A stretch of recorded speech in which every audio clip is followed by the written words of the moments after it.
इश्क जलावे इश्क बुझावे आमियां, इश्क जलावे इश्क बुझावे, इश्क ही सारा भेद रचावे, इश्क ही सारा भेद रचावे, इश्क ही आप खुदा, इश्क ही आप खुदा, खुदाई खुदाई वे, खुदाई खुदाई वे, यार डाठी इश्क आतिश।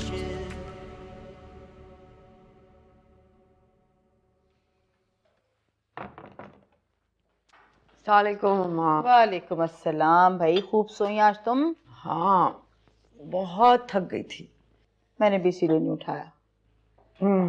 अच्छा ये बताओ, सब कैसा था हवेली में? सब ठीक था? बहुत अच्छा। माशाल्लाह से शादी की तैयारियां हो रही हैं शोरों पे।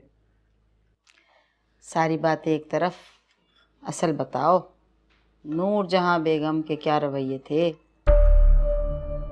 ठीक था, खुश थी बहुत। बहुत मजे मजे के खाने खिलाए उन्होंने हमें और बहुत कुछ दिया भी है साथ लाने को। ये कौन सी नई बात? मेरे भाइयों की जमीनों से ये सब कुछ तो हमेशा से आता रहा है, चावल गेहूं गन्ने। ये बताओ उन्होंने अपने पल्ले से क्या दिया? क्योंकि जब उनकी बेटी आती है ना तो हजारों चीजें लेके जाती हैं हमसे।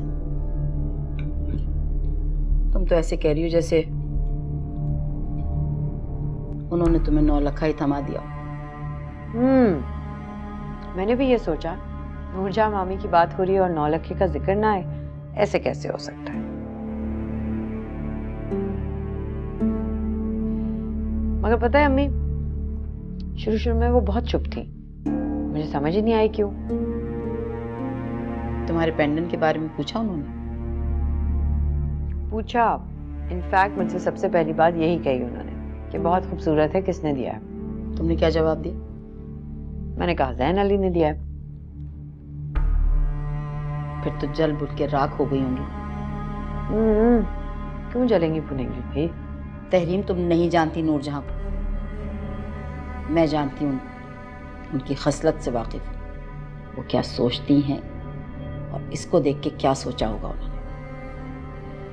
खैर छोड़ो, नाश्ता करो, मैंने अपने हाथ से बनाया आज तुम्हारे लिए। मैं यही सोच रही थी, आपके हाथ का टेस्ट आ रहा है।